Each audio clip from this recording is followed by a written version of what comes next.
Aujourd'hui, dans Vintage Mécanique, on s'attaque à un véhicule qui a écrit une page unique dans la construction automobile française. Un camion Sauvel électrique de 1940. Oui, les véhicules électriques existaient déjà depuis bien longtemps. Ils sont apparus à la fin du 19e siècle. Quand je vois un véhicule comme ça me fait mal au cœur. Il faut absolument le restaurer, on ne peut pas le laisser comme ça. Ce n'est pas une restauration classique à laquelle va s'attaquer François Alain, mais une rénovation hors norme. Il faut bien vous rendre compte de la tâche qui vous attend. Vous n'êtes pas le premier. Il y en a déjà qui ont essayé. Si notre expert se lance dans la restauration de ce véhicule qui n'a pas roulé depuis plus de 50 ans, c'est pour la sauvegarde du patrimoine automobile. Et cerise sur le gâteau, il a pu le récupérer gratos. Tu me l'offres? Oui. Ah bah, je sais pas quoi dire.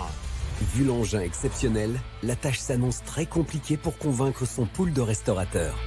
Tu penses revendre ça à qui? Je veux bien prendre la tablette de chocolat qui reste et le camion, je te laisse. Et pour nos experts, la liste des travaux s'annonce compliquée. Roues bloquées. À revoir qu'elle est bloquée depuis quelques semaines. Ah mince. Boiseries et ridelles bouffées par le temps. Il y a des petites babettes qui sont venues s'installer, ouais, on peut le dire comme ça. Absence de coffre à batterie. Il n'y a plus rien. Il n'y a pas de batterie, mais il n'y a pas non plus de plateau. Faisceaux, commandes et moteurs électriques en piteux état. Si le moteur est HS, Fin de chantier. Bref, il va y avoir énormément de taf sur cette restauration titanesque. Alors, François réussira-t-il son pari, celui de sortir de cet enfer mécanique et de faire rouler ce camion électrique tricolore? Réponse tout de suite dans Vintage Mécanique. Et on n'a pas intérêt à se louper. Et là, mon pote, on n'a plus qu'à croiser les doigts.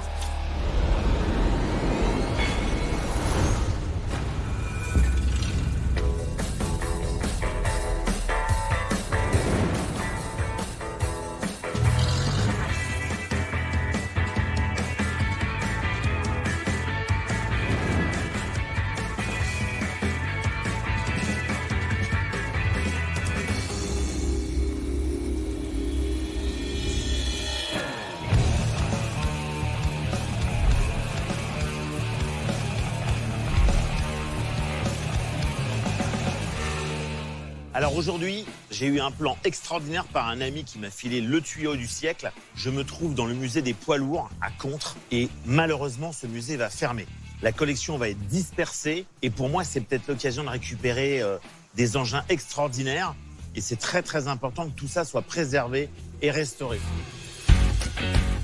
François est comme un môme dans un magasin de jouets la veille de Noël. Oh, c'est canon ça. Ah, c'est un GMC. C'est carrément l'ancêtre du camping-car, quoi. C'est un truc de dingo, quoi. J'en ai jamais vu. Un berlier de dépannage. Ah, il a une gueule. Ah, j'adorerais le récupérer, celui-là. Un Lafli. C'est une dépanneuse pour chat. Bon, de toute manière, c'est exactement le genre de véhicule dont j'ai besoin. Allez, dans ma besace. Le moins que l'on puisse dire, c'est qu'il ne sait plus où donner de la caboche devant tous ces véhicules d'exception qui lui tendent les bras. Oh, ça, c'est génial.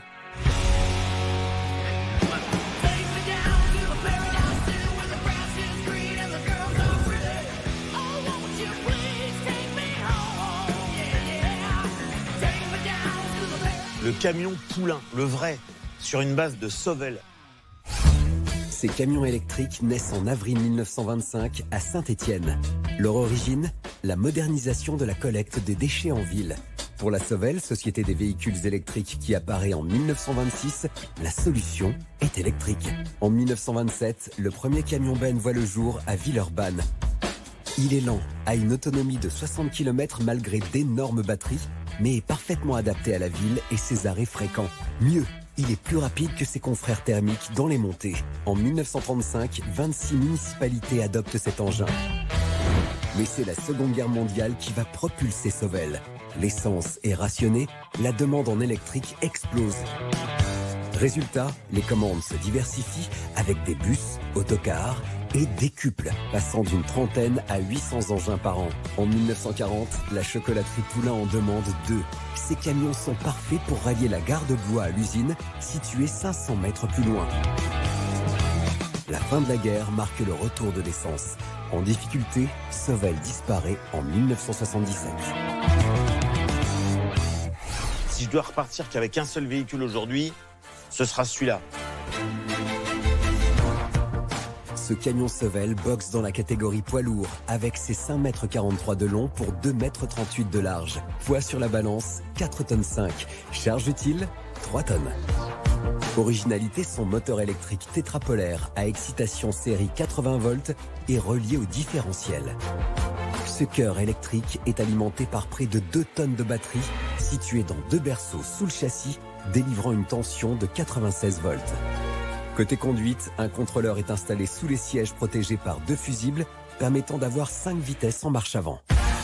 Grâce à un inverseur situé près du volant, ce camion dispose aussi d'une marche arrière. Côté freinage, 4 tambours actionnés via une pédale et un levier à cran. Vitesse max de 25 km/h pour une autonomie d'environ 50 km, suffisant pour les livraisons urbaines. Avec de telles caractéristiques, on comprend mieux pourquoi François a le coup de cœur.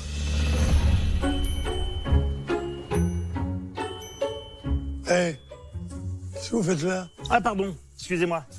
Bonjour, j'ai appris que le musée allait fermer malheureusement. Vous en faites partie, non? Vous êtes le président? Oui. Jean-Pierre, c'est le gardien du temple et le président de l'association Le Camion Club de France qui compte plus de 200 amoureux de véhicules utilitaires répartis en France et en Europe. J'ai pas de mauvaise intention, monsieur, il faut que je vous explique. Et quand je vois un camion comme celui-là, par exemple, je me dis qu'il faut absolument le restaurer, on ne peut pas le laisser comme ça. J'ai déjà fait quelques restos, vous savez, pour le musée des autocars anciens de France. J'ai fait avec eux un autobus TN4 Renault. En tant qu'ancien de France, ouais. En Alsace là. Bien sûr, chez Jean-Louis. Jean-Louis. Vous le connaissez? Ah bah oui, je le connais, oui. Ah bah c'est aussi un de mes amis. Ah bah on a des amis communs alors. Eh ben vous voyez, ça commence bien. Du coup, si un véhicule comme ça, il était possible de le récupérer pour le restaurer et le remettre en fonction, ce serait extraordinaire. Vous vous engageriez à le restaurer? Ah oui, oui. Si vous me le confiez, par contre, c'est pour le restaurer. Il faut bien vous rendre compte de la tâche qui vous attend. En effet, si l'état de santé du poulain est plus que cramoisi, ce qui intéresse notre passionné de véhicules anciens, c'est son histoire et sa valeur marchande. La valeur, elle est liée à sa rareté. Ouais.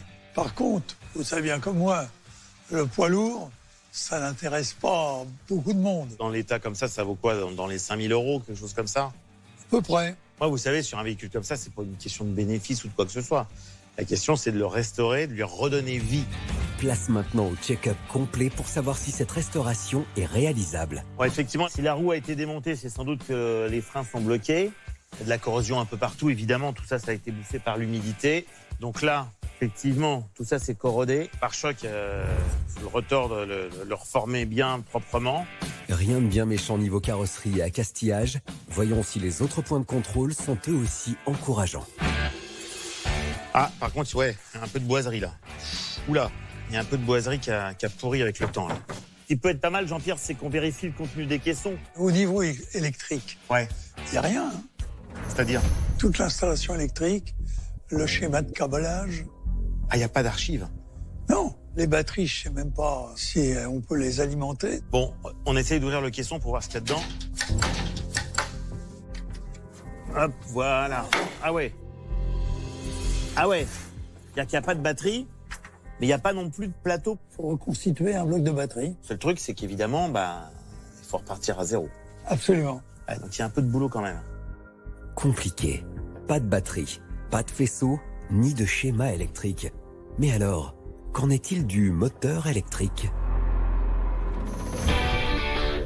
Comme c'est un camion électrique, le moteur est placé à l'arrière. Le moteur est placé à l'arrière directement sur le différentiel. Donc du coup, il n'y a même pas de pont de transmission puisque Non, c'est direct sur le pont arrière. Le moteur est bien greffé à l'arrière-train du camion, mais impossible de savoir s'il est fonctionnel, car il n'est plus alimenté en électricité. Bref, un sacré défi à relever pour François. Pour finir ce diag, reste à vérifier l'intérieur de cette doyenne. À l'intérieur, c'est d'époque. La banquette est plutôt pas mal. Il faut tout repeindre parce que la peinture s'est écaillée. Tous les petits accessoires sont présents. Il n'y a pas de choses particulièrement inquiétantes. Elle a son compteur GGR d'époque. La colonne de direction, ça a l'air d'être pas mal.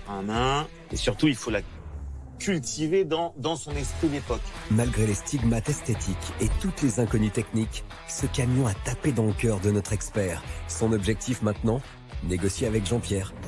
Écoute, t'as l'air intéressé quand même. Moi, si tu t'engages à le restaurer, ouais. je te l'offre. Tu me l'offres? Oui. Ah bah... je sais pas quoi dire. Hein. C'est cadeau, papa. Jean-Pierre a bien senti l'envie chez François de ressusciter et sauvegarder ce véhicule d'exception. La poignée de main, Jean-Pierre. Allez, Merci. François aura trouvé son bonheur parmi cette belle collection de véhicules anciens et tout ça pour peanuts. Maintenant, place aux choses sérieuses. Convaincre le restaurateur qui va le suivre dans ce chantier titanesque. Et ça, c'est pas gagné.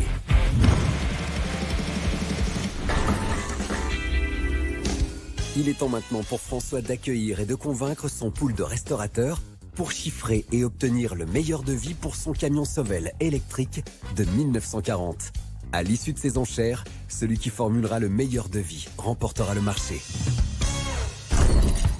D'abord, il y a Gabriel et JF. Ces deux mordus d'ingénierie automobile sont d'une efficacité redoutable, surtout quand il s'agit d'en découdre avec des véhicules vintage mythiques. Pascal, il a la minutie du passionné et la précision de l'expert. Son credo, lâcher les chevaux, surtout quand il s'agit de véhicules qui ont marqué l'histoire avec un grand H. Stéphane, expert en restauration de 2 chevaux et de Méhari, ce Merlin l'enchanteur est un pro des véhicules électriques. Et enfin Jean et Jean-Louis, les 2 piliers de l'association des autocars anciens de France. Pour eux, restaurer des véhicules XXL, c'est leur lot quotidien. Ça va, messieurs? Très bien, merci. Ouais, très bien, et toi? Ah, moi aussi. Ça va Voilà. même très très bien. Qu'est-ce que tu fais? Bah quoi? Pas ramener un saucisson? Un quoi? Un saucisson. Moi, je préfère le sucré, moi, ça se voit, non? François nous accueille avec du chocolat à la main. Moi, ça m'arrange parce que j'ai laissé mon 4 heures dans mon cartable et du coup, j'aime bien ça, donc ça me va. Nous, on a fait 500 km depuis l'Alsace pour voir François manger du chocolat. J'ai pas très bien compris. La petite pause chocolatée de François n'a pas l'air d'intéresser les experts venus en nombre et de très loin. Non, merci, je suis au régime. On m'achète pas avec du chocolat, moi. Hein. Non, non. Allez, faut enchaîner avant que tout le monde décroche. Les amis, dans le conteneur aujourd'hui, il y a un engin historique. Un monument historique français. C'est un engin de plusieurs tonnes. Plusieurs tonnes. Plusieurs tonnes. C'est un engin fabriqué dans la région lyonnaise par une société qui a existé en gros des années 1920 aux années 1970. Un autobus Vetra. Ah, ça aurait pu être un autobus Vetra, effectivement, on reconnaît les connaisseurs. Région lyonnaise, Berlier. Berliet, bien sûr. Ah, gros bébé. Berliet. Sauf que c'est pas un Berliet. Même si les petits indices ne font pas mouche, nos as de la restauration sont surmotivés. Il s'agit d'un camion. D'accord. Pas tous les jours qu'on fait des camions. Et je vais aller plus loin, c'est un camion électrique. Ah, c'est pour ça qu'il y a Stéphane. Ça va le titiller. Il a encore fait un de ses raccourcis dont il a la spécialité. Il dit bon, bah, l'autre, il fait des 2 chevaux électriques, il va faire un camion électrique. Je suis un petit peu sur mes gardes parce que camion électrique, on est encore un petit peu loin de ce qu'on sait faire au quotidien. Nous, on a le sexe à pile, lui, il a les piles. Ça y est, c'est parti. Les petits tacles entre amis sont lancés dans l'arène pour le plus grand plaisir de notre François qui peut maintenant ouvrir les hostilités pour la découverte de ce fameux camion électrique. Vous voulez que je vous le montre?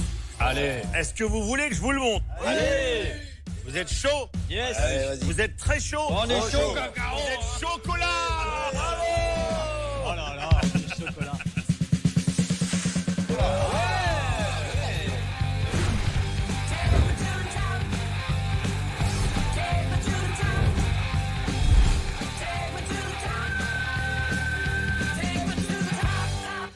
Le camion mythique de la société du chocolat Poulain. Original comme couleur. C'est la même couleur.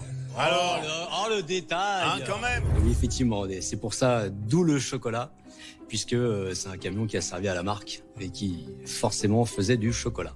Vous avez tous un lien avec ce type de véhicule. Jeff et Gab, le chocolat.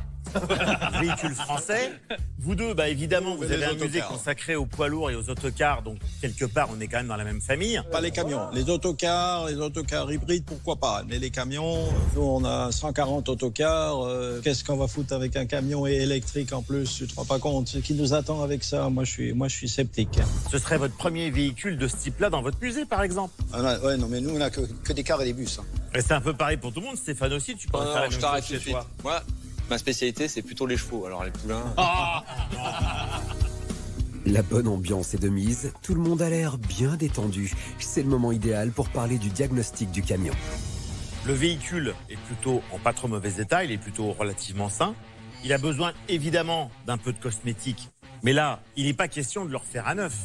Il faut lui garder sa patine. Surtout pas repeindre le véhicule. Il y a un petit morceau de boiserie à refaire sur le côté. Ah bah ça je peux le faire. Couper une planche, ça j'y arrive. Il nous parle de la carrosserie, il y a 2-3 trucs à faire. Il y a quoi? Il y a 60% de bois sur la carrosserie quand même. On n'est pas menuisier, hein? Et François, la porte là qui manque là? La porte qui manque, les amis, elle est là. Elle est à l'arrière.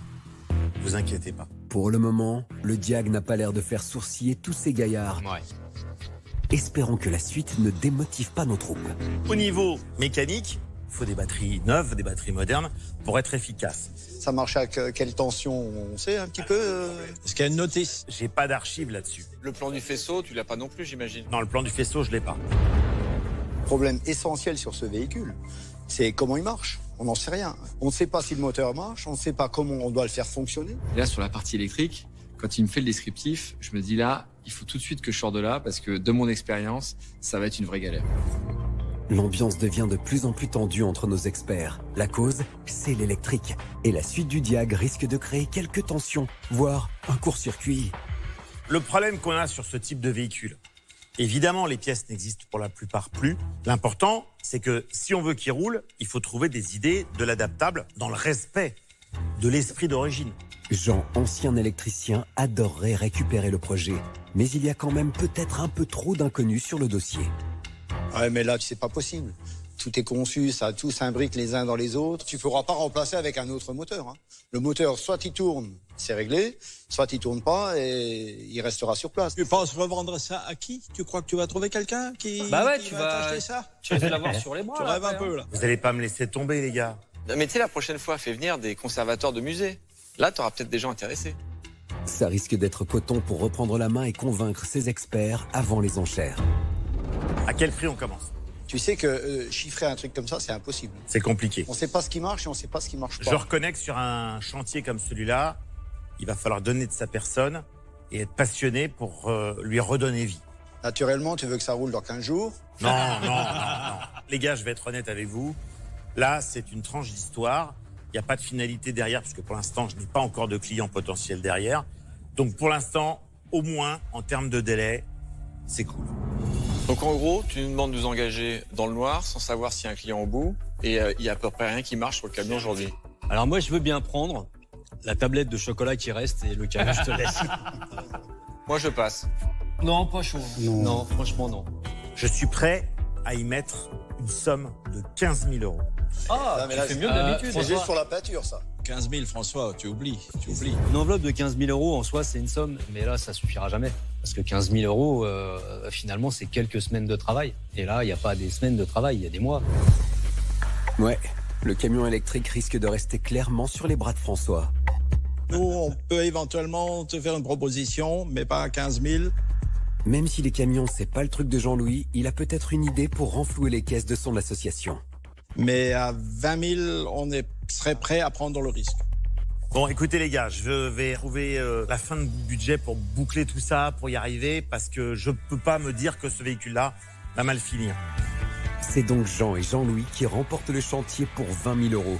Si François veut retomber sur ses pieds et ne pas perdre d'argent sur ce coup-là, il devra au moins revendre son camion 20 000 euros. Et ça, c'est pas gagné.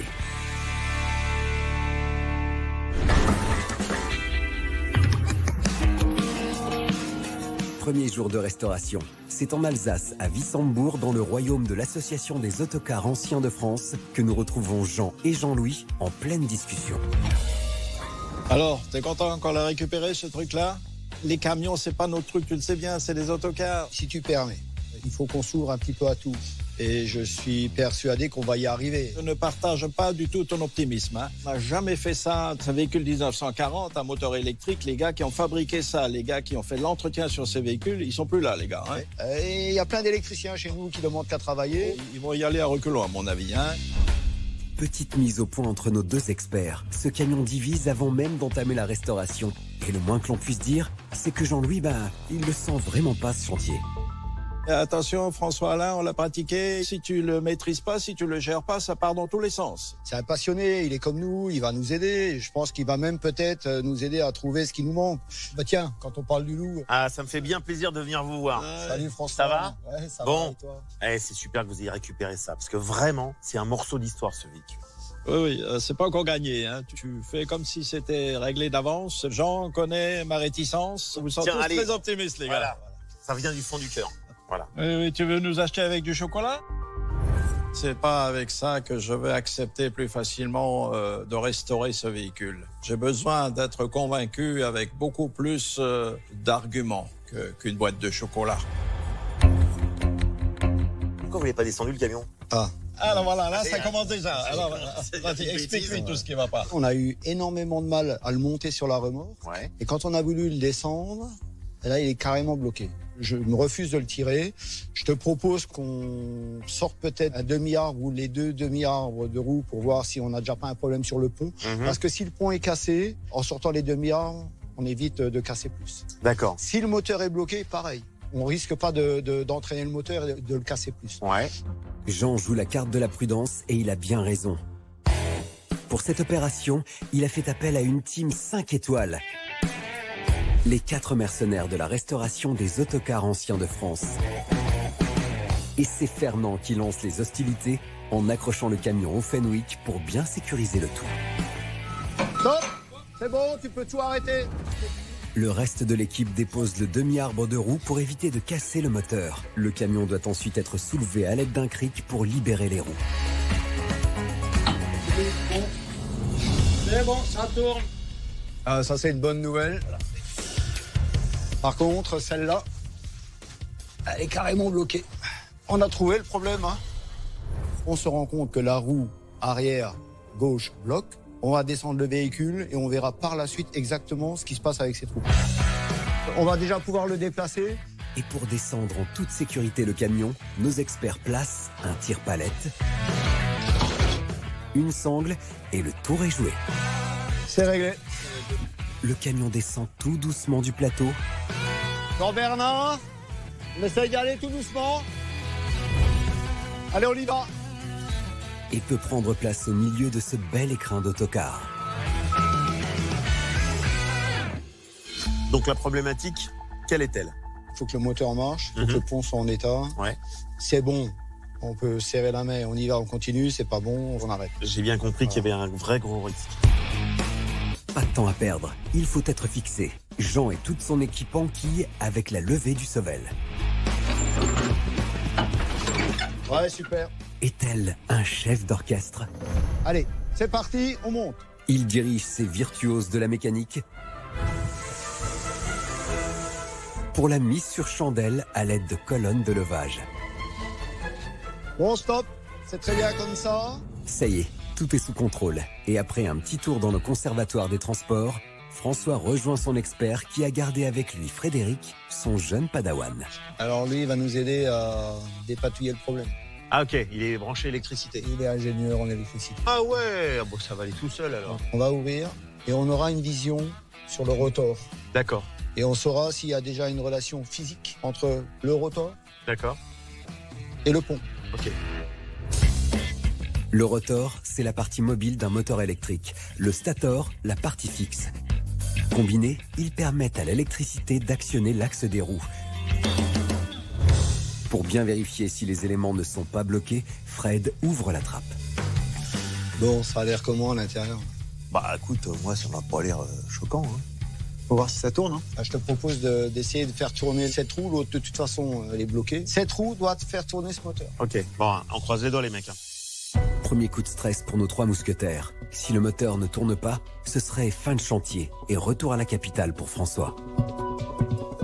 Oh yes, ça tourne. Eh ben alors, regarde. Il y a un problème. Pourquoi il y a un problème? Il tourne pas dans le bon sens.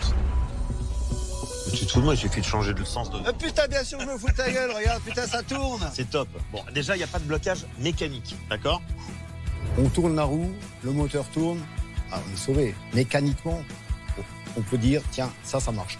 Électriquement, on n'en sait toujours rien. Mais mécaniquement, ça marche. Et ce châssis est magnifique. Ça, c'est une bonne nouvelle. En fait, cette partie-là est saine. Nos experts sont sur une bonne lancée et enchaînent les bonnes nouvelles. Espérons que ça dure car ils vont s'arrêter sur un point important, les batteries. Je trouve qu'il y a besoin de moins de batteries qu'à l'époque. Je te propose qu'on regarde déjà quelle est la tension à mettre en place. Et en fonction de ça, on mettra le nombre de batteries. Bien sûr. Je te propose qu'on mette des batteries de démarrage. Ça coûte 3 fois moins cher. On est d'accord. Si un jour tu décides de faire le Tour de France, Je pense pas. on peut toujours changer les batteries. Avec Jean, c'est du step by step. Il priorise les choses. C'est exactement la bonne ligne de conduite pour ne pas faire n'importe quoi. Surtout quand ça touche à l'électrique. Là, c'est plutôt une bonne nouvelle. Je vois des fils un peu partout. Il y avait 2 coffres à batterie avec à chaque fois des jeux de batterie. Et on a les 4 fils qui partent. Ça, c'est une super bonne nouvelle. D'accord. Ce câble-là, là, vu la section, ça, c'est pour la puissance. Hein. Ça sera les câbles pour le moteur. Par contre, il y a un truc qui nous manque, c'est les coffres. Toi, tu les as où, ces coffres? Le problème des coffres à batterie, c'est qu'effectivement, quand j'ai récupéré le camion, on m'a précisé qu'il n'y en avait pas. Je me suis pas affolé parce qu'a priori, je pense que c'est une grande planche en métal qui s'enquille dans le bac, quoi. Mais bon, on n'est peut-être pas obligé d'en parler à Jean-Luc, c'est encore faire toute une histoire, quoi. Je pense qu'on pourra faire. Mais on n'en parle pas. Ouais, je n'ai pas pensé. Mais par contre, c'est pas cool. Bah, j'ai complètement oublié. Sur ce coup-là, il peut faire profil bas, car ces coffres à batterie, il le savait dès le départ qu'ils n'existaient pas. Après cet oubli qui sera passé crème, nos 3 experts continuent de passer au crible l'état de santé du camion avec la boiserie. Bah, y a des petites bavettes qui sont venues s'installer, ouais, on peut le dire comme ça. C'est quand même bien pourri. Passage de roue. Il y a un peu d'esthétique de rouille. Bah, y a quand même un peu de corrosion perforante, oui. Fin de partie pour le check-up esthétique de la bête. Maintenant, il faut qu'on voit le cœur de la bête. D'accord, c'est là que tout le circuit électrique... Tous les fils électriques arrivent là, tous les fils électriques repartent de là. Ouais. Et ça se trouve dans la cabine. Là, ça va se corser pour les gars. Ils vont mettre le nez dans un sujet épineux. Vérifier l'état des commandes électriques de la motorisation. Et c'est sous la banquette que ça se passe. Regarde. Oh la vache! Voilà le cerveau de ce camion. Tu as la manette qui est à côté de toi. Ouais. Ça sert à passer les différentes vitesses. D'accord. 1, 2, 3, 4, 5. Il y a 5 positions. 5 positions. 5 positions. D'accord. Tu as aussi une manette, regarde cette manette qui est là. Le contact, Ouais. marche avant, marche arrière. Et après, là, il y a tout un bordel. Si tu veux, là, tu as de la partie commande. Ça a l'air à peu près complet. Bon, il y a des fils qui sont débranchés. Ouais. Par contre, ici, c'est gros bordel. Regarde. Regarde cet axe, ça, regarde. Ça branle dans tous les sens. D'accord. Et ça, c'est le contacteur de puissance. D'accord. Ça, c'est bon. Le contacteur de puissance est un relais électromagnétique permettant de commander l'ouverture et la fermeture d'un circuit électrique. On a sur nos autocars des années 60 des gros contacteurs qui pourraient éventuellement... Ouais. Ça pourrait servir. Avoir la même fonction. Donc je pense qu'il faut tout virer. D'accord. Après, dernier point, et ça c'est vachement important aussi, il n'y a pas de fusible. Ah, Aucun ouais. fusible. C'est là où c'est dangereux, il n'y a pas de sécurité. Il y a une espèce de coupe-tout qui est là. Est-ce que ça vaudrait pas le coup à ce moment-là, pour faire un véhicule fonctionnel mais sécure, est-ce qu'on n'a pas justement intérêt à créer un système de fusibles? On va en profiter pour mettre des fusibles. Ouais. Nos experts ont raison sur toute la ligne, car en créant un nouveau système de fusibles, ils éviteront une sortie en catastrophe aux pompiers de Wissembourg. Le chantier est peut-être plus important que moi je l'avais prévu. Est-ce qu'on arrivera à remettre en route ce moteur? J'ai parfaitement conscience qu'il y a un risque, que l'opération va peut-être capoter, j'en ai conscience. François prend la pleine mesure des difficultés sur ce chantier qui s'annonce dantesque. Mais il en faut plus pour décourager notre expert, qui va devoir gérer un tout dernier problème. Jean-Louis, le taulier. Avancez, on avance. Il y a déjà eu des situations plus critiques. Mais oui, tout va bien. Franchement... Je te rappelle quand même, je te l'ai dit tout à l'heure, si ça va trop loin, on arrête, c'est pas grave. Je suis d'accord avec toi, Jean-Louis. Je pense qu'on n'a même pas besoin d'aller jusque-là. En tout cas, pour ce soir, on va faire autre chose. On va parler d'autre chose. D'accord. On va aller manger un petit morceau tous les deux. Ah, chouette. Les gars, s'il vous plaît, n'abusez pas trop sur le vin d'Alsace, parce que demain matin, c'est 8h ici. À 8h, on travaille. Hein. C'est donc avec une soirée alsacienne bien méritée que nos experts vont terminer cette journée. Mais attention à ne pas trop lever le coude, messieurs. Faut être frais et dispo pour demain.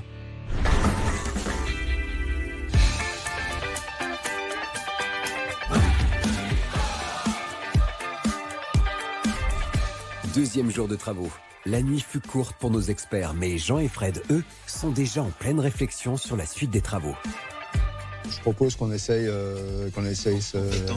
Ça va les gars? Salut François, comment tu vas? Ouais, ça va. C'est une impression ou... quoi? Je sais pas, je te trouve une petite mine. Ah, toi, tu t'es couché quoi? Il était 1h30 à peu près? Ben, regarde, moi je suis en forme. Ouais. Et t'as fait quoi après? Je me suis couché à 4h. Ouais. C'est vrai que François et moi, on est sortis, on est allé manger un morceau. Et il a décidé d'aller un tout petit peu plus loin dans la soirée. Le matin, on s'est rendu compte qu'il y en a un qui était plus fatigué que l'autre. Et je pense que la fin de soirée a été un peu compliquée pour lui. Nous, on a déjà bossé avec Frédéric. On a retrouvé des schémas qui pourraient ressembler à notre moteur. On retrouve les caractéristiques qu'on a sur cet engin. Et je propose qu'on essaye de faire un branchement direct. On va direct sur le moteur. De toute façon, là, on sera fixé très vite. Et pour les batteries, on fait comment, les gars? On a un peu anticipé. Hein. On en a pris quelques-unes. Nickel. Qui permettra de vérifier si le moteur fonctionne ou pas. Pour vérifier cette étape cruciale, Jean avait bien anticipé. Il a commandé des batteries. Et c'est Fernand, le chef électro de la bande, qui les ramène en 2-2. Donc là, c'est des batteries de 12 volts de camion, c'est ça? Camion, autocar. En fait, c'est des batteries de démarrage. Je t'explique. Faut faire passer la pilule à Jean-Louis. Je lui ai dit, écoute, on prend des batteries qui pourraient nous servir sur nos autocars ou nos camions. Pas bête. Et si jamais ça marche pas, on pourra toujours les mettre... On les utilisera ailleurs. Donc là, ça fait 4 batteries de 12 volts. On les branche en série, je suppose, évidemment. Ça permet d'obtenir du coup 48 volts. Sachant que ces moteurs-là, c'était des moteurs qui tournaient à quoi? Une centaine de volts à peu près, non? 96. 96, oui. Donc 2 fois 48. C'est un moteur à courant continu. Donc le moteur à courant continu, même avec 12 volts, il va tourner. Bien sûr, bien sûr. Et à chaque fois qu'on va... Il va tourner mieux en mieux. Augmenter la tension, il ira plus vite. Ok. Cette configuration de batterie en série va permettre de tester le moteur électrique sans provoquer le moindre court-circuit. Pour effectuer ce test, François va coupler les batteries. François, tu mettras aussi, s'il te plaît, des cosses au bout. Déjà fait, chef. Oh mince, il m'épate. Jean et Fred ouvrent les bornes externes du moteur et branchent en série des câbles à pince sur les bornes externes.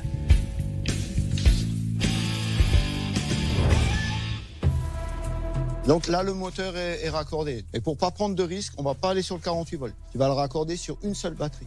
Ok. Le 12. Et alors, s'il te plaît, d'abord le plus et en dernier le moins. Ça marche. Voilà. Hop. De toute façon, on va être vite fixé. Si ça ronronne un petit peu et que la roue elle tourne, on est sauvé.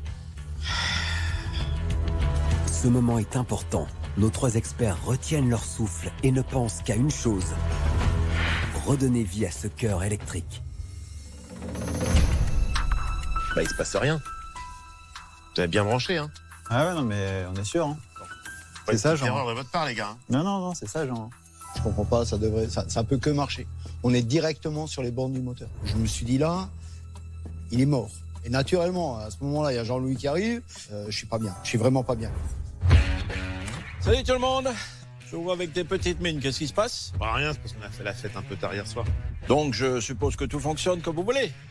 Presque. Non, ça fonctionne pas comme on veut. Le moteur tourne pas. Je te l'avais dit, t'étais trop optimiste. Bon, qu'est-ce qu'on fait alors? Il y a sûrement une explication, président, t'inquiète pas. Ça sent pas le cramer, il n'y a pas eu de court-circuit. C'est déjà bon signe. C'est déjà bon signe. Si d'ici ce soir ça marche pas, je me permets de le répéter, on arrête les frais. On va trouver, on va chercher, et d'ici ce soir, on prendra la décision qu'il y a à prendre. Ce soir, les gars. Jean ne veut pas lâcher. Il ne lui reste que quelques heures pour sauver le chantier. Après le test sur les bornes externes du moteur, objectif maintenant, tester les bobines du moteur. Donc là aussi. Ça c'est pas mal. C'est dingue, alors pourquoi ça marche pas? Ça c'est les bobines. Maintenant, il faudrait qu'on teste le rotor. Le rotor est alimenté plus-moins. Donc il faut qu'on vienne tester le tien ici. Bon, bah celui-là, il marche. Bon, il reste encore le mien. Ah, pas de jus du tout, là. Là, ça passe pas. Les gars, si le courant passe pas, c'est peut-être qu'il y a tout simplement un problème type rupture électrique. Ce qui est pas choquant. Le véhicule, il a plus de 80 ans.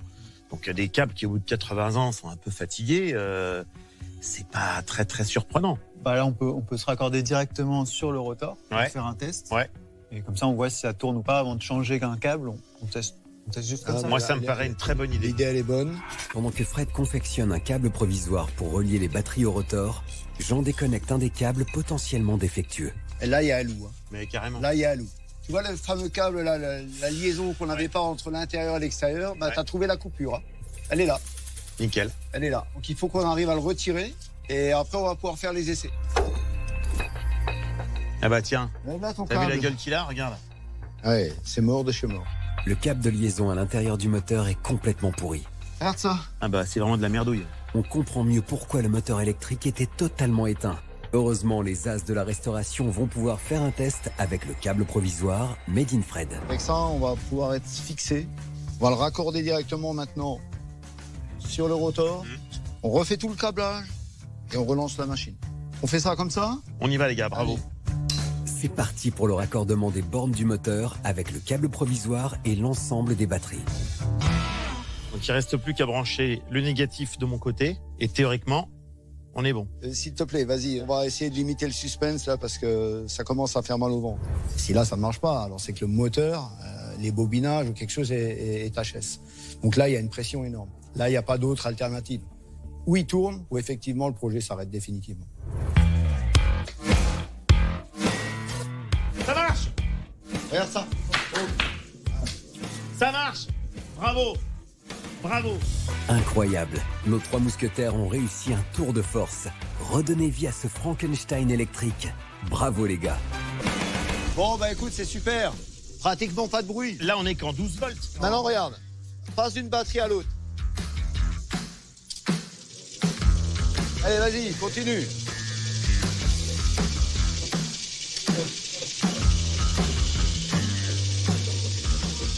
Et la dernière borne, c'est vitesse voiture de course. Bon bah c'est génial. Le test fonctionne à merveille. Décidément, le courant passe bien entre nos experts. Eh ben sincèrement, vous pouvez être fiers les gars. Ça c'est une première belle victoire. Le moteur marche électriquement parlant et il entraîne les roues. Vous pouvez être fiers de... Ah bah tiens justement. Pardon messieurs, comment ça se présente? Bon écoute François, montre-lui parce que ce sera On lui plus montre. simple. Président. Alors, c'est qui les patrons? Oui, d'accord. Je veux pas être rabat-joie, mais vous êtes conscient qu'il y a encore quand même beaucoup de choses à faire. Hein. On continue le chantier, Président. C'est Très ça bien. la notion importante d'aujourd'hui. Très bien. Messieurs, Ça marche? bon, ben, je vous laisse gérer, les gars. Et puis pour toi, François, bon retour à Paris. Merci, Allez, Président. à la prochaine. Salut. Allez, À salut. bientôt.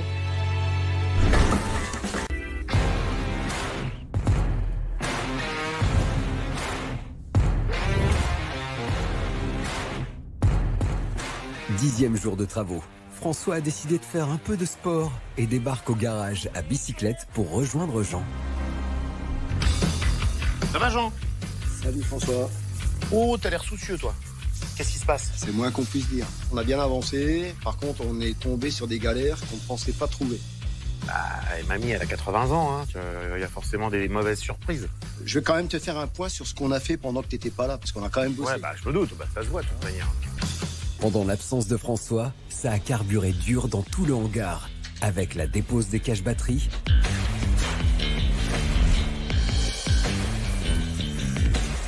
démontage de la ridelle et du plancher bien pourri, démontage et redressage du pare-choc avant,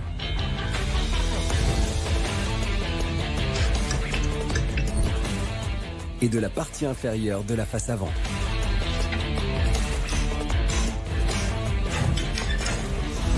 Bref, le chantier avance doucement, mais si Jean paraît chiffonné, c'est à cause du gros point noir sur ce camion. On va de galère en galère sur l'électricité. Donc il n'y a aucune commande qui marche entre l'avant et l'arrière. L'idéal, ce serait de refaire un circuit électrique neuf. Bon, alors ça tu l'oublies. Bah, je sais, on peut pas, on n'a pas les moyens. Eh oui, François, faut pas être trop gourmand sur ce chantier. Déjà que la négo au container a failli capoter, vaut mieux faire profil bas et laisser Jean manœuvrer pour la suite des opérations. On a un réel souci parce que je n'ai pas le mode de fonctionnement. Il va falloir qu'on détermine comment on veut le faire fonctionner.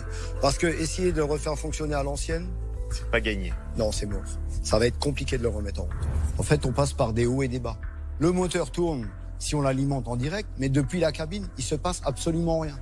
Le chantier est quand même beaucoup plus important que je l'avais imaginé. On va mettre des contacteurs récents, des contacteurs de puissance et tout ce qui est commande, on va le refaire. D'accord. Tu vas venir avec moi et je vais te montrer ce qu'on va faire. Ça roule. Je te suis. Et ça commence avec la confection des ridelles avec le duo de choc, Mathias et Jean-Michel. Alors voilà, ça c'était ta ridelle, la côté gauche du véhicule. On va refaire le cadre entièrement. Par contre, on va essayer de garder le plaquage. On leur donne un coup de main. Ouais. Ça y est, c'est parti. François sort son huile de coude pour aider la team menuiserie avec la dépose de toutes les ferrures. Jean. Oui, non mais attends, mais moi j'ai une vis qui résiste, mais pas longtemps. Les ferrures, ce sont des garnitures métalliques qui permettent l'ouverture et la fermeture des ridelles et le maintien en position fermée. Regarde ça. Ouais. Bon là, plutôt en bon état, hein. Un petit coup d'anti-rouille, c'est parti. Hein. Ça, c'est une bonne nouvelle. Les garnitures n'iront pas tout droit à la benne. Tiens, Mathias, un petit souvenir. Je pense qu'effectivement, il était grand temps de le changer, là. Voyons maintenant l'état de santé du bois après la dépose des dernières vis. Ah, c'est bon. C'est là de son pourri. Regarde, tu vois, ça, c'est. En fait, on va faire des économies de bout de chandelle. Voilà. Mathias et Jean-Michel, vous refaites le pour-tout. Ok. Enfin, vous assemblez. Avec ces planches, vous avez un gabarit pour pouvoir préparer. On fait tout. On cherche des planches, on refait la ridelle. Ah ouais. Nous, on va les laisser travailler. Et on va aller voir le chantier concernant les bacs à batterie. Pour ne pas freiner la cadence et le chantier, notre maître d'œuvre a démultiplié les équipes. Tout le monde est en ébullition pour restaurer le camion de François. C'est aussi ça, la force de l'association des autocars anciens de France. Je te présente quand même Jean-Luc. Messieurs, ça va? Notre ami Gérard, alors ça c'est l'ancien. Notre ami Joseph, carrossier. Et donc, voilà, ça c'est notre bac à batterie. Tu sais, les fameuses bacs à batterie? Ah, les fameux bacs à batterie qui ont provoqué un début d'Alzheimer à François. Heureusement pour lui, nos experts alsaciens ont avancé sur le sujet et pris toutes les mesures des supports à batterie à confectionner.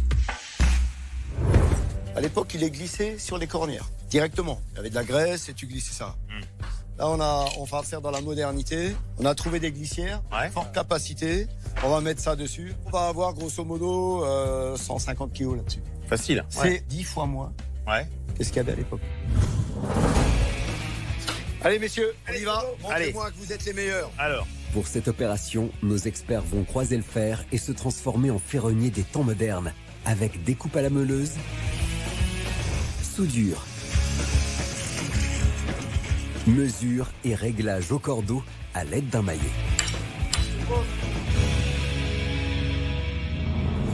Tu vois, ça avance doucement quand même. Hein. Bah, c'est pas mal. Tu vois, ça prend un temps fou.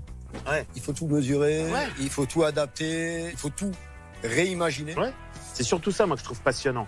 C'est d'arriver à s'adapter à un cas de figure d'un véhicule qui est complètement atypique, qui est rarissime. Donc là, la structure, elle est là. Qu'est-ce qu'il reste à faire? Des glissières de chaque côté. Ici, on va recouvrir d'un panneau bois, panneau marine. Bien sûr. On fera pareil de l'autre côté. Et après, on placera nos 5 batteries. Je te rappelle qu'on a d'autres chantiers encore à voir. Et aujourd'hui. D'accord. Donc, alors, messieurs, nous, on va vous laisser. François suit le rythme effréné de son mentor pour rejoindre illico les deux chefs mécanos de la bande, Serge et Jean-Bernard. Je te rappelle qu'on a un souci sur cette roue. Bloquée. On a pris toutes les précautions possibles et inimaginables pour rien casser. On a vu que le moteur n'est pas bloqué. Au niveau du pont, tout va bien. Donc il y a quelque chose au niveau des tambours qui est bloqué. C'est un blocage mécanique. L'idée c'est on dépose le tambour pour voir ce qu'il en est. Ça va pas être une mince affaire. Ce tambour a peut-être pas été démonté depuis 40 ans. Ça va être la découverte. Une de plus. J'espère qu'on n'aura pas une mauvaise surprise. Et pour en avoir le cœur net, nos deux briscards de la mécanique sortent l'artillerie lourde pour déloger l'écrou central du tambour de frein. Et tu vois, regarde, on voit quand même qu'il y a un peu de rouille qui s'est mis dedans. Et ça peut expliquer peut-être le blocage à l'intérieur. Maintenant, ça va être le plus compliqué, c'est de sortir ce tambour. Pour venir à bout de ce tambour XXL, tous les muscles de nos experts sont en éveil pour supprimer de nombreuses vis de fixation. Puis, c'est au tour de l'arrache-tambour. Est-ce que vous voulez une troisième main? Oui. Ou une quatrième, une cinquième, une sixième, les gars. Et nos 4 fantastiques entrent en scène avec comme consigne retirer le tambour en étant le plus droit possible pour ne pas abîmer les roulements à billes à l'intérieur. Allez les gars, faites parler les biscottos. 1, 2, 3, on pose. C'est bon. Il y a encore l'étoile d'araignée, regardez. Alors regarde comme c'est rouillé. Déjà une bonne nouvelle. Semblerait qu'il n'y ait pas de casse. Tout a l'air d'être complet. Les garnitures, qu'elles ont pensé, les gars, elles ont l'air quand même un peu fatiguées. Hein. Un peu fatiguées. Elles sont pas neuves. Un petit coup de toile émerie et ça va regripper à nouveau. Quoi. La bonne nouvelle, on a un câble qui arrive. Donc ça, c'est déjà pas mal. Alors pourquoi est-ce que ça bloque? Regarde en haut là, ça m'a l'air complètement rouillé. Et ça, on a besoin de le dégripper. Jean a le regard aiguisé de l'expert. Ce blocage de roue peut venir des mâchoires de frein attaquées par Dame Nature. Et pour en avoir le cœur net, place à l'opération dégrippage. Pour ça, il va diriger ses troupes avec Serge, qui sécurise le roulement à billes, passe un coup de dégrippant. Voilà. Et ça, là aussi, s'il te plaît. Et bouge les mâchoires à l'aide d'un tournevis. François, lui, est en cabine et attend sagement le feu vert pour tâter de la pédale de frein. Ça vient là. Tu vois, c'est pas mal là. Vas-y. Ah, c'est bon. François? Ouais. Tu peux avoir une action sur la pédale de frein, s'il te plaît? Bien sûr. Hop. Bingo les mecs. Les mâchoires de frein répondent à l'appel du pied de François. En fait, c'était pas grand-chose.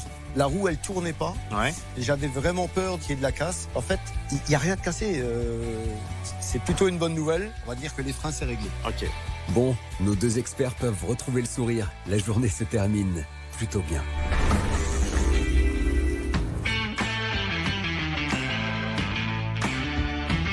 Le lendemain matin, après une bonne nuit de plus de 10 heures de sommeil, nous retrouvons François frais et dispo pour attaquer cette journée.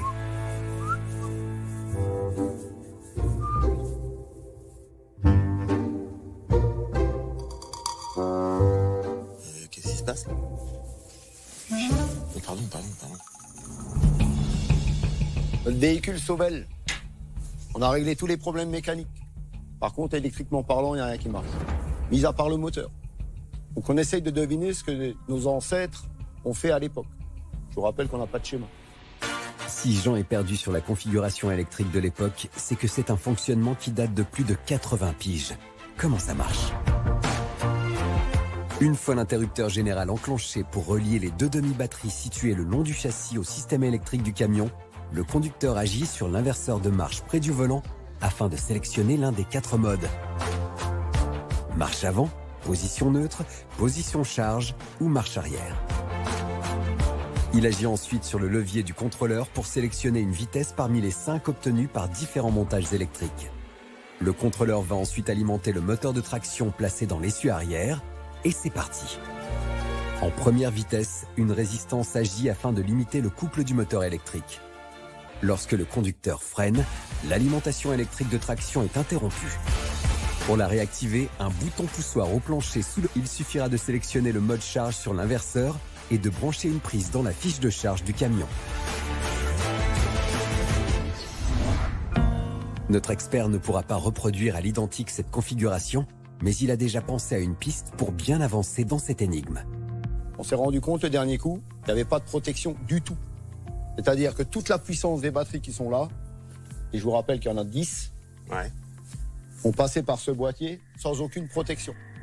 Donc à votre avis, qu'est-ce qu'il faut qu'on fasse? Mettre un système de fusible ou quelque chose en cas de pépin ou... Très bien, François. Si François a trouvé la bonne réponse, c'est que l'idée d'installer un boîtier de fusible, il y avait déjà pensé au premier jour de restauration. On a trouvé des boîtiers qui pourraient s'adapter à cette puissance. Ça sera absolument pas d'époque, ça te va? Si c'est fait de façon utile, sécuritaire et discrète, ça le fait. Je propose qu'on fasse ça avant de continuer à envoyer du jus un peu partout parce que pas de fusible, risque de court-circuit. Court-circuit, il y a tout qui peut prendre feu et alors à ce moment-là, le projet il s'arrête. Donc François, je t'invite à venir avec moi pour qu'on voit comment on va faire ces fusibles. Fin du briefing. Conclusion, il reste encore beaucoup de taf pour faire rouler ce camion. Et parmi ces experts, il y en a un qui compte bien le rappeler. Merci pour tout. Alors moi, je voudrais juste, si tu permets, rajouter que je te l'avais dit qu'on sera dans la galère avec ce véhicule. Je te rappelle que je n'étais pas très partant. Alors, et maintenant, je vous laisse travailler parce que c'est pas mon truc. Bon courage, les gars. En tout cas, merci pour ton soutien. Merci, Président. Amical. On se sent soutenu. On peut pas dire que Jean-Louis soit à fond derrière notre duo de choc, mais cette petite pression, ça va les booster pour la réalisation du boîtier à fusible New Generation. Voilà ce qu'on va mettre dans la cabine. C'est un boîtier à fusible. Et pourquoi on va mettre ça? Pour protéger l'installation électrique. Pour protéger l'installation. Tu te rappelles qu'au niveau du commutateur, il n'y a aucune protection. C'est assez surprenant d'ailleurs. On a une dizaine de batteries. Ouais.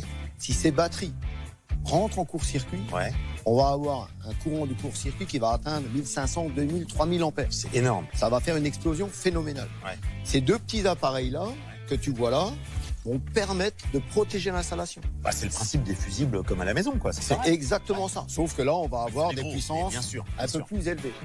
Jean a raison de privilégier la sécurité, surtout sur ce genre de mastodonte. Voyons maintenant comment ça marche.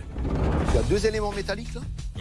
C'est quelque chose qui va laisser passer le courant de base, qui permet de faire tourner le moteur. Mais si demain, t'as une surtension, il y a une surintensité. Surintensité, parce que là, on parle de courant. Oui, c'est même pas une surtension, c'est une voltage. surintensité. À ce moment-là, ça va fondre et ça va couper le circuit, comme un interrupteur. Donc, l'idée, c'est de mettre ça devant sur la cabine.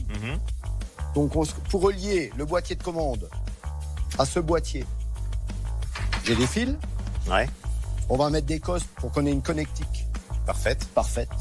Donc, c'est des cosses à sertir. Et comme ça, tu me prépares les fils.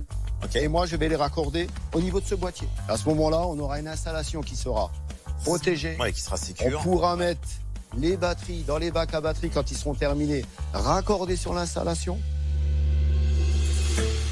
Je crois que pour mon prochain séjour en Alsace, j'ai une petite chance de piloter ce bel engin. Si je le croyais pas, je le ferais pas.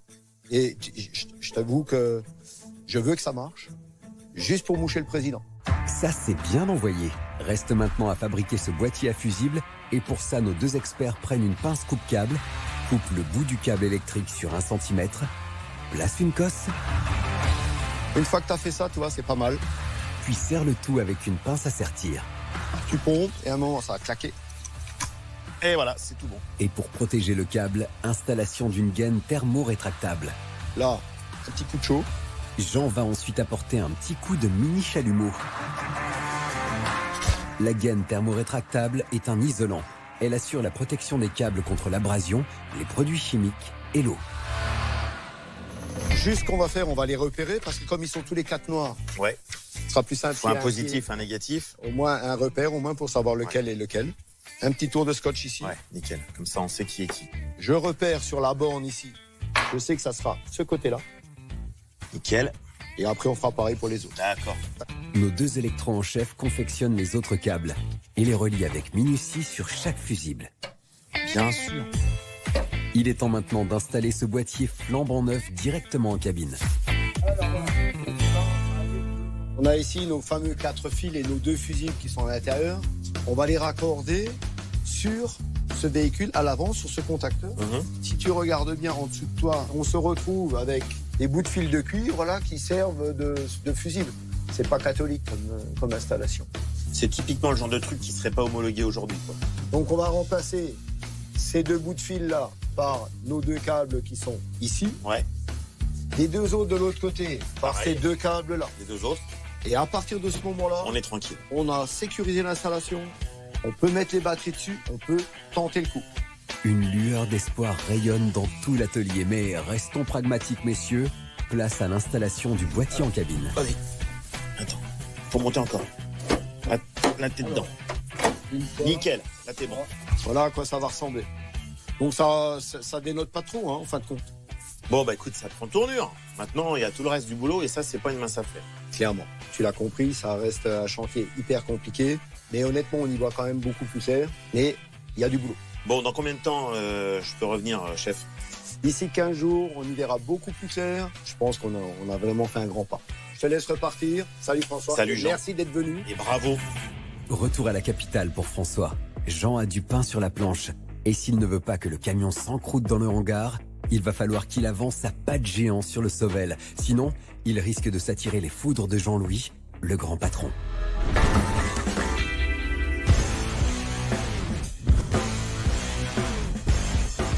26e jour de travaux. François is back en Alsace et il a bien rechargé ses batteries pour prêter main forte à son forçat de la restauration, Jean. Ah, salut Jean. Ça a bien bossé les gars. Tu as vu la cabine? On a travaillé dessus. C'est même les filles qui ont peint la cabine. Ça lui donne une patine comme j'aime. On est dans l'esprit du truc. C'est ce que tu voulais. François peut être aux anges. Regarde le résultat, c'est juste génial. Jean et toute sa team ont repoussé les limites. Avec peinture anti-gravillon sur les passages de roue, Montage et mise en place des nouveaux coffres et des batteries. Installation des nouveaux fils électriques. Pose du nouveau câble dans le moteur. Raccord des câbles électriques sur le commutateur. Côté boiserie, ça a dégommé sec avec un gros travail sur la ridelle, avec l'installation des charnières et mise en peinture des ridelles. Bon alors, petit cadeau pour toi. Ouais. La ridelle, elle est pratiquement terminée. Ouais, je vois bien. Hein, t'as vu, elle est peinte. Elle va faire presque trop neuve. Trop neuve, ouais. Allez, tu verras, ça va être sympa. Par contre, on t'a réservé un petit cadeau. Ah. C'est toi qui vas la terminer, si tu veux. Ah bah avec plaisir. Depuis le début de la restauration, François ne chipote jamais, surtout quand il s'agit de finaliser le gros œuvre. D'ailleurs, en parlant de gros œuvre, voyons si Jean a bien avancé côté électrique. C'est quoi tout ça? Ah oui, on a travaillé.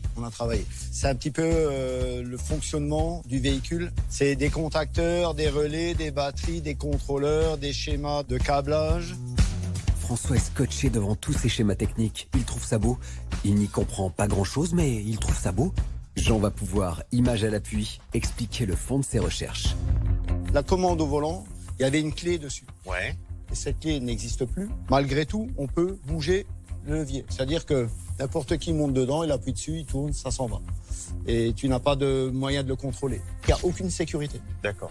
Et donc, pour éviter que demain on ait un souci avec ce véhicule, on l'a un petit peu amélioré. D'accord. On a rajouté tout ça. Et tout ça, ça va permettre quoi? Tu auras une clé de contact qui permettra de sécuriser le véhicule. Ça, c'est bien. Je t'ai rajouté un élément qui n'était pas dessus, mais je pense que tu vas apprécier. Une commande au pied. Si Jean s'est autant creusé les neurones, c'est que la sécurité sur ce camion, c'est primordial. Et pour rafraîchir la mémoire de François, rien de tel qu'une bonne piqûre de rappel. Ce qu'on a rajouté ici, on l'est venu le greffer ici. Tu te rappelles? Les fusibles, il n'y avait plus de fusibles.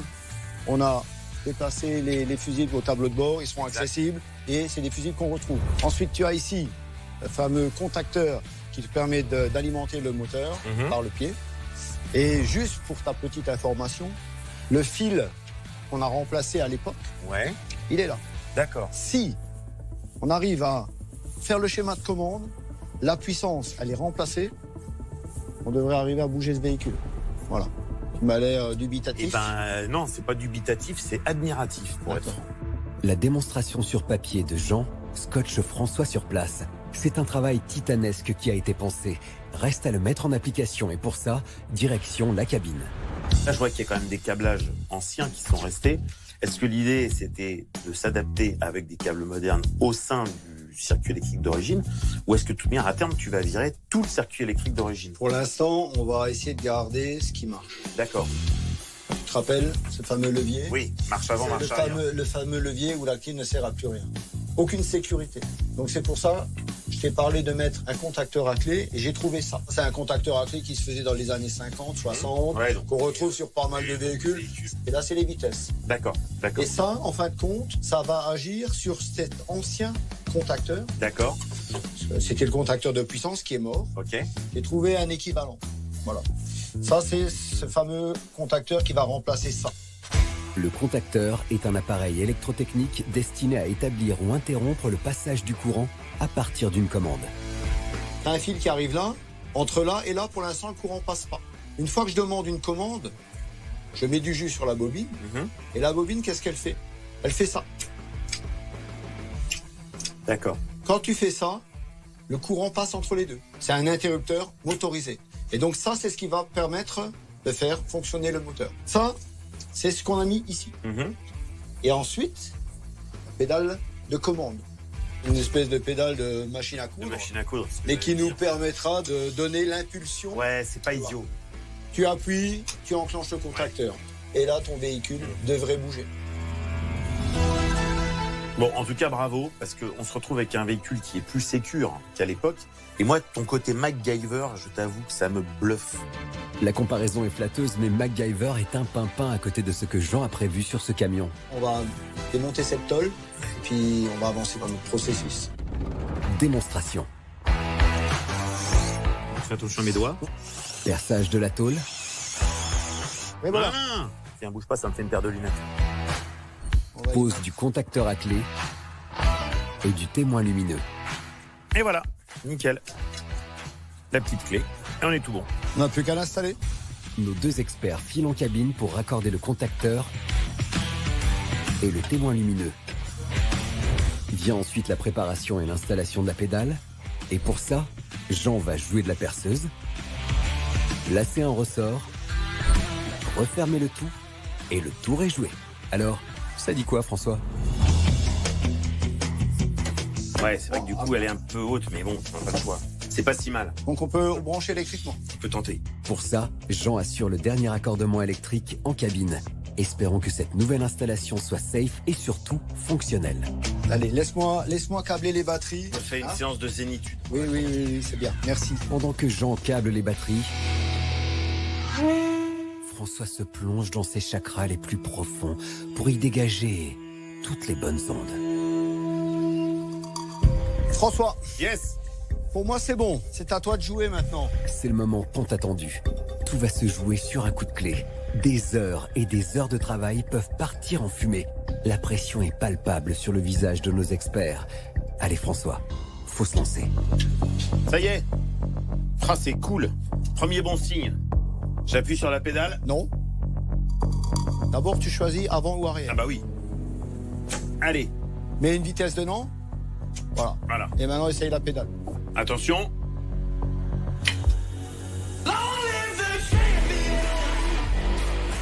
Suffit de demander. Ça tourne. Oh, après, tu sais que tu as plusieurs vitesses. Hein. Enclenche la deuxième. Troisième.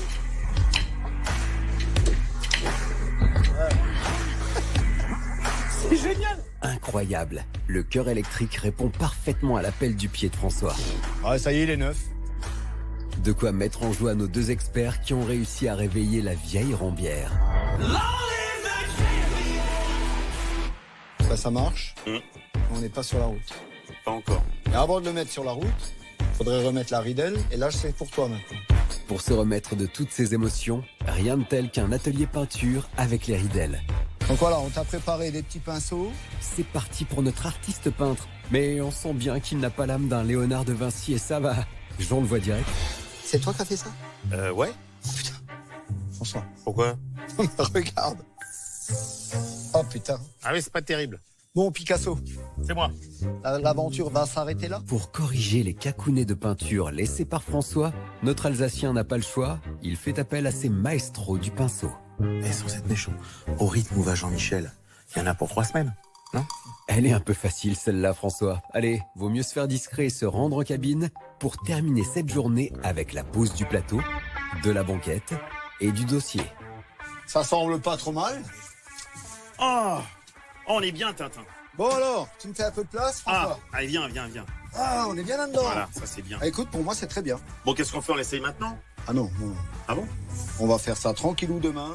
Rendez-vous donc demain pour enfin voir le camion Sauvel embrasser le bitume 50 ans plus tard.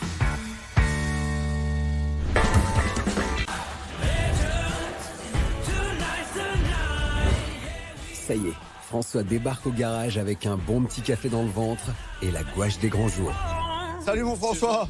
Alors, t'as bien dormi? Bah, j'ai bien dormi, mais toi, t'as pas dû beaucoup dormir parce que dis donc... On a transformé un transport de marchandises en transport en commun. Bon, ben, on va faire une belle surprise à tout le monde, en espérant que ça mette le président de bonne humeur. Attention messieurs, faut pas trop s'emballer. Jean-Louis arrive avec son armée, mais vu sa bouille, ça sent le coup de pression. Messieurs, bonjour. Bonjour François. Bonjour Monsieur le Jean. Président. Salut Jean-Louis. On y a passé beaucoup de temps. François, beaucoup plus qu'une restauration habituelle. Mais il y a un moment, il faut que ça s'arrête. Bon, le message est clair, le président vient de siffler la fin du bal. Heureusement pour nos experts, ils ont anticipé le coup de pression. Ils sont prêts. Je crois qu'on a une bonne nouvelle. Ah, on va le sortir du garage. Donc ça veut dire en sous-entendu qu'il fonctionne définitivement. C'est un Ça veut sous-entendu. dire que théoriquement, les nouvelles sont bonnes. Jean-Louis est surpris par cette annonce. Bon ben les jeunes, allez, on prend place, on y va. Allez, venez voir avec moi. C'est avec toute sa team qu'il prend place à l'arrière. Je t'invite à présider dans la benne. C'est toi qui conduis, hein alors. Et avec en cabine nos 2 experts pour ce test ultime sur route. Alors, verdict? Et on n'a pas intérêt à se louper, hein, parce que... T'as du monter rire. Et là, mon pote, on n'a plus qu'à croiser les doigts. Le suspense est à son comble. Les 27 jours passés sur ce camion électrique risquent de s'envoler en fumée s'il n'avance pas. Allez les gars, maintenant c'est à vous de jouer. Faites parler le talent. C'est parti. Ça y est, ça marche. Nos experts poussent un ouf de soulagement et tous les copains à l'arrière sont impressionnés par ce tour de force. C'est avant le moteur thermique, hein. Enfin, oula. C'est génial. Merci, génial. Le camion roule et retrouve le contact avec le bitume 50 ans plus tard. Tiens, regarde ça. On va s'envoler. Allez, passe celle d'après. Ouais, après, j'en ai plus. Hein. Ah, t'es au maximum, là? Je suis au maximum. Ah oui, effectivement, c'est pas un foudre de guerre. Normal, François. Notre mémère est un utilitaire électrique de 1940. Rien à voir avec les véhicules électriques d'aujourd'hui. T'imagines que pour faire la navette entre la gare de Blois où arrivaient les sacs de cacao et l'usine Poulain, bah c'était exactement ce qu'il fallait. Je te laisse prendre le volant. Ah bah écoute, avec plaisir. Allez hop. Ça y est. Voilà. Ça, c'est génial. C'est complètement décalé. C'est un côté un peu surréaliste, il faut bien l'avouer. Conduire un camion des années 40 électrique, je ne savais pas qu'un jour ça m'arriverait, si tu veux. Moi non plus. Après ce ruling d'exception, nos experts ramènent le camion à bon port avec une seule idée en tête.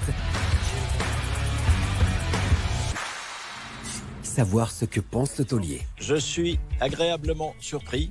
Je vous avoue, vous le savez, que je n'y croyais pas trop. Je le dis, c'est quand même une belle réussite. Félicitations quand même. Là, tu viens de vivre un moment historique. Et le président nous a fait un compliment. Ouais, effectivement, il faut profiter de ce genre de compliment. C'est plutôt rare dans la bouche du président. Merci. Il y en a qu'un qui roule aujourd'hui en France. C'est celui-là. C'est le tien.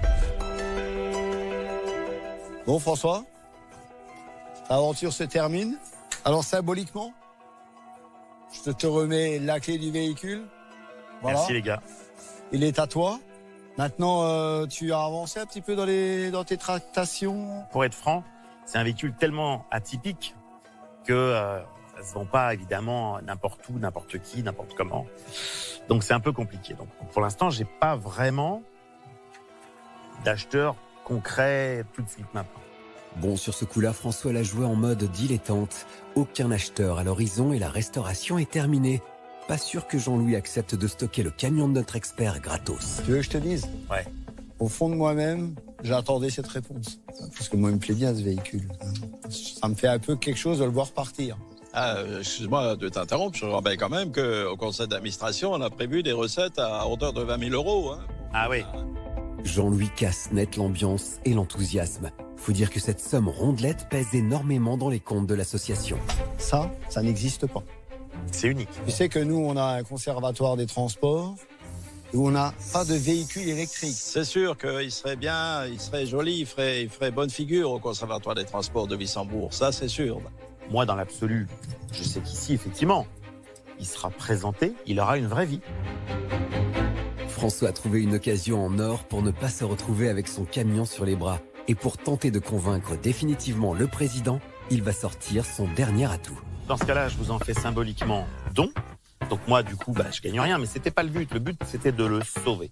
Mais quand même, 20 000 euros, je sais pas si on peut prendre sa décision comme ça, Jean. Hein. On peut pas décider ça comme ça tout seul. Hein. On te laisse un peu, on va réunir. Pas de souci, je prends de la vitamine D. Jean, s'il te plaît. Venez voir tout le monde, s'il vous plaît. Comme à chaque prise de décision importante, Jean-Louis décide de convoquer tout le monde pour une réunion de crise avec, comme ordre du jour, faut-il oui ou non garder ce camion Sauvel sans mettre en danger les finances de l'association? Moi, je dirais plutôt oui, Jean-Louis plutôt non. Qu'est-ce qu'on fait?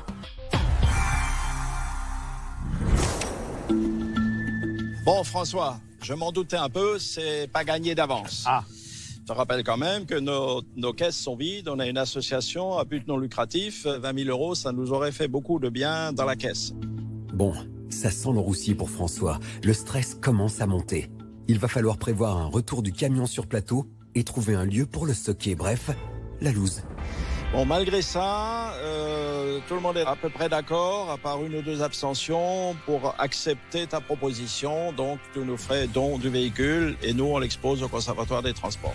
Alors là, c'est un beau retournement de situation comme on les aime. François peut souffler et remettre les clés de ce beau monument de l'automobile. Voilà, merci, Président. Bon, bah écoute. Merci, Président. Jean, bravo. Et le plus important, c'est qu'on l'a sauvé. Je dirais même qu'on l'a sauvé. Wow, c'est sur ce magnifique jeu de mots que François tire sa révérence sous une pluie d'applaudissements. Avec cette restauration, François n'a pas gagné une thune, mais il a relevé un sacré défi, celui de sauver le camion Sauvel. C'est donc avec plaisir qu'il reviendra en Alsace pour revoir son beau camion dans la collection du Conservatoire des Transports.